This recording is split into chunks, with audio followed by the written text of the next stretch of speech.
Hello साथियों, स्वागत है आप सभी का अपने यूट्यूब चैनल हिस्ट्री वाला में। तो कैसे हैं आप सभी लोग, एक बार कमेंट बॉक्स में कमेंट करके जरूर बताएं। तो देखिए, बात करेंगे आज हम साइंस के महत्वपूर्ण सवालों के बारे में, साइंस के महत्वपूर्ण प्रश्न नियम के बारे में बात करेंगे। और देखिए, एक सूचना है, आपके लिए शायद पता भी पड़ गया होगा।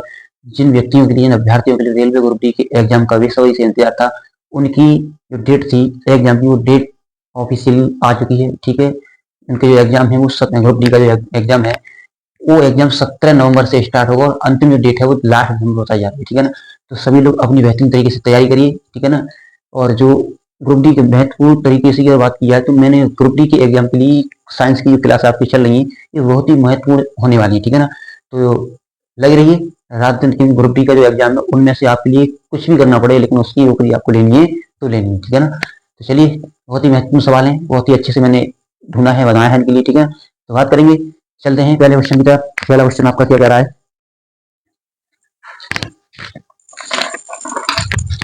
देखिए, क्वेश्चन नंबर आपकी स्क्रीन पर पहला है, कह रहे हैं कि ठोस कपूर से वाष्प बनने की क्रिया को क्या कहते हैं? देखिए, कपूर होता है, आपने देखा होगा, है ना। तो उस कपूर से क्या होता है, उस कपूर को हम वाष्प के रूप में, वाष्प जैसे बर्फ होता है, बर्फ भी क्या होता है, पिघल जाता है, पानी बन जाता है। ठीक उसी हिसाब से कपूर होता है। वो कपूर वाष्प कैसे बनता है, क्या बनता है, वाष्प कैसे बनता है, या फिर वाष्प बनने की प्रक्रिया होती है, उसके लिए हम क्या कहते हैं? ठीक है, उसके लिए हम क्या कहते हैं, बात करेंगे। कह रहे हैं कि कपूर से वाष्प बनने की प्रक्रिया, ये क्रिया को क्या कहते हैं? ये क्वेश्चन आपके सामने है, दिखाई दे रहा होगा। और ये क्वेश्चन बीपीएससी, किसमें, वीपीएससी सन 2001 में पूछा गया क्वेश्चन है। ठीक है ना, हो सकता है आपके एग्जाम में आए, या आपके एग्जाम में आने के लिए चांसेस है। ठीक है, पहला ऑप्शन है वाष्पीकरण, दूसरा है हिमीकरण, और तीसरा है पिघलना, और चौथा है आपका ऊर्ध्वपातन। क्या है? ऊर्ध्वपातन। ठीक है ना, तो इस क्वेश्चन का जो राइट आंसर हो जाएगा आपको, हो जाएगा क्वेश्चन नंबर, मतलब option number D is the correct answer. ठीक है ना, ऊर्ध्वपातन की जो क्रिया है वो होती है किसमें, कपूर से वाष्प बनने में ऊर्ध्वपातन की क्रिया होती है। ठीक है ना, तो आपका राइट आंसर हो जाएगा आपका D option is the correct answer. ठीक है, चलिए चलते हैं अगले क्वेश्चन की तरफ। क्वेश्चन नंबर है आपका दूसरा, और दूसरा क्वेश्चन क्या कह रहा है, ध्यान से देखिए, स्क्रीन पर आपके सामने है। कह रहे हैं कि संगीत के सुरों पर कौन सा नियम आधारित था? जो संगीत होता है, आपने देखा होगा, जैसे जो लोग संगीत के लिए जानते हैं, बजाना जानते हैं, जैसे बोलते हैं वाजा बोलते हैं इसके लिए, या फिर दूसरा क्या बोलते हैं, मुझे ध्यान नहीं आ रहा है। ठीक है ना, तो बात करेंगे और कह रहे हैं कि संगीत के स्वरों पर कौन सा नियम आधारित था। वैज्ञानिकों ने नियम दिया था, जैसे उसमें होता है, जो संगीत होता है उसमें बोलते हैं सा रे गा मा पा धा नी सा। ठीक है ना, उसी के आधार पर कह रहे हैं कि कौन सा नियम इस पर आधारित था, अष्टक के नियम पे, या फिर मैंडलिक का नियम, या फिर न्यूटन का नियम, या फिर आधुनिक आवर्त सारणी का नियम। ठीक है ना, तो इस क्वेश्चन का जो राइट आंसर हो जाएगा आपका, वो हो जाएगा आपका अष्टक नियम। ठीक है ना, जो न्यूजीलैंड की जो वैज्ञानिक थे, उन्होंने ही इसकी तर्ज पर ये नियम दिया था, और इसे बोलते हैं हम न्यूजीलैंड का अष्टक नियम। ठीक है, तो क्वेश्चन नंबर 2 का जो आपका राइट आंसर हो जाएगा, वो जाएगा आपका A option is the correct answer. ठीक है ना, अब ये अष्टक नियम है, लेकिन ये अष्टक नियम दिया था न्यूजीलैंड के वैज्ञानिक थे, उन्होंने दिया था। ठीक है ना, चलिए चलते हैं क्वेश्चन पर। क्वेश्चन नंबर आपके स्क्रीन पर तीसरा कह रहे हैं कि अम्ल वह पदार्थ है। देखिए, एक होता है अम्ल और एक होता है क्षार। ठीक है ना, अम्ल की क्या पहचान होती है, क्षार की क्या पहचान होती है, ठीक है, बात करेंगे। देखिए, अम्ल वह पदार्थ है जो क्या काम करता है, क्या घटना करती है अम्ल की, जो कह रहे हैं कि इलेक्ट्रॉन को ग्रहण करता है, जो अम्ल होता है वो इलेक्ट्रॉन ग्रहण करता है, या फिर इलेक्ट्रॉन का प्रदान करता है, या फिर प्रोटॉन को देता है, या फिर OH आयन देता है। तो अम्ल वह पदार्थ है जो कौन सा, प्रोटॉन देता है, क्या देता है, प्रोटॉन देता है। ठीक है, तो आपका जो क्वेश्चन नंबर 3 का जो राइट आंसर हो जाएगा, वो हो जाएगा C option is the right answer. ठीक है, चलिए चलते हैं क्वेश्चन की तरफ। क्वेश्चन नंबर अगला है, वो क्या है कि अमल नीले, क्या कह रहे हैं, कह रहे हैं आप सभी के लिए, कह रहे हैं कि अमल, जो अमल होते हैं, एक होता है अम्ल, एक होता है क्षार। तो अम्ल की बात कर रहे हैं, अम्ल नीले लिटमस पत्र को कर देता है। जो अम्ल होता है वो नीला लिटमस पेपर होता है, उसके लिए कैसा कर देता है, उसी की बात कर रहे हैं।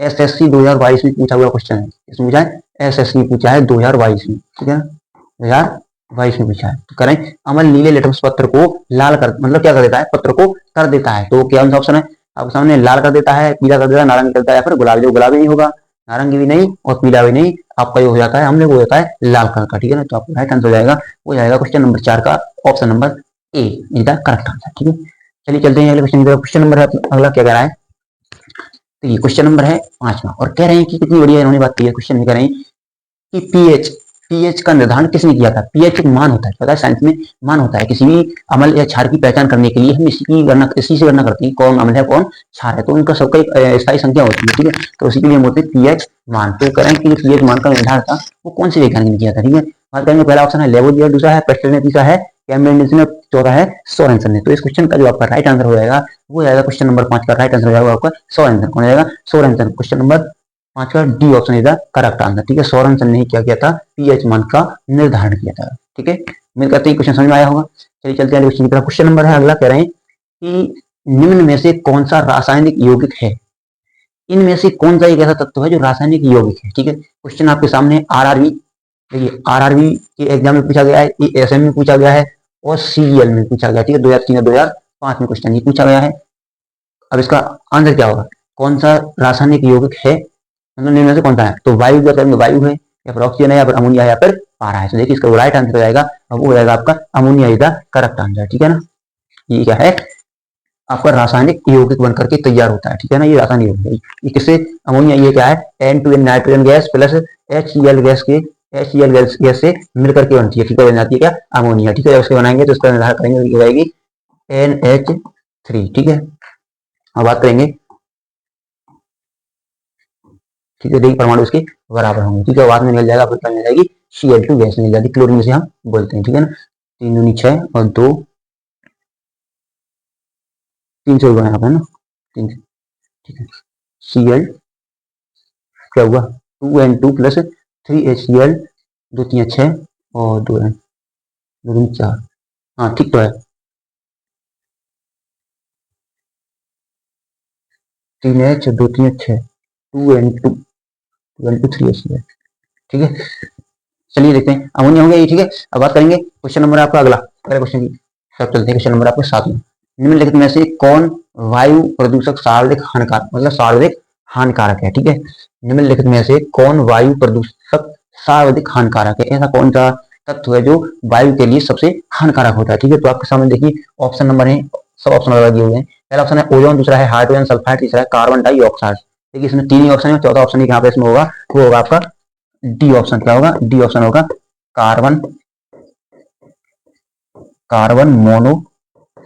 कार्बन मोनो ऑक्साइड, ठीक है। ये क्वेश्चन शायद छूट गया है, ठीक है।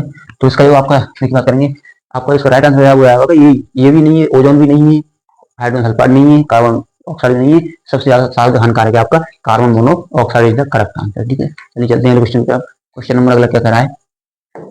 कह रहे हैं कि शुद्ध तत्व कौन सा है? ऐसा कौन सा तत्व है इनमें से जो शुद्ध है? और इस क्वेश्चन का आंसर आप बताएंगे कमेंट बॉक्स में, कमेंट करिए, ठीक है ना। बताइए कौन सा तत्व है। अगला क्वेश्चन है नमा, और नमा क्वेश्चन कह रहा है कि plaster of Paris, plaster of Paris का सूत्र कौन सा होता है, फॉर्मूला क्या होता है, रासायनिक सूत्र क्या होता है? तो बात करेंगे, इसका राइट आंसर जाएगा आपका, वो आएगा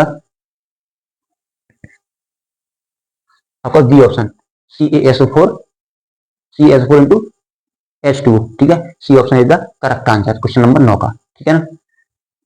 चलिए सी ऑप्शन हो जाएगा राइट आंसर, ठीक है। चलिए चलते हैं क्वेश्चन की तरफ। क्वेश्चन नंबर है अगला, और ये आपका लास्ट क्वेश्चन है, 10वां क्वेश्चन है और लास्ट क्वेश्चन है, ठीक है। कह रहे हैं कि इलेक्ट्रिक बल्ब में, जो इलेक्ट्रिक बल्ब होता है बिजली वाला जो जलाया जाता है, इलेक्ट्रिक बल्ब में फिलामेंट बना होता है, वो कौन सी स्प्रिंग से हम बोलते हैं, वो स्प्रिंग बनी होती है, वो कौन से धातु की बनी होती है, ठीक है ना, कौन से धातु की बनी हुई होती है, उसकी बात कर रहे हैं, ठीक है। पहला ऑप्शन है टंगस्टन, दूसरा है नाइक्रॉन, तीसरा शीशा, चौथा ऑप्शन है आपका एल्यूमिनियम, ठीक है ना।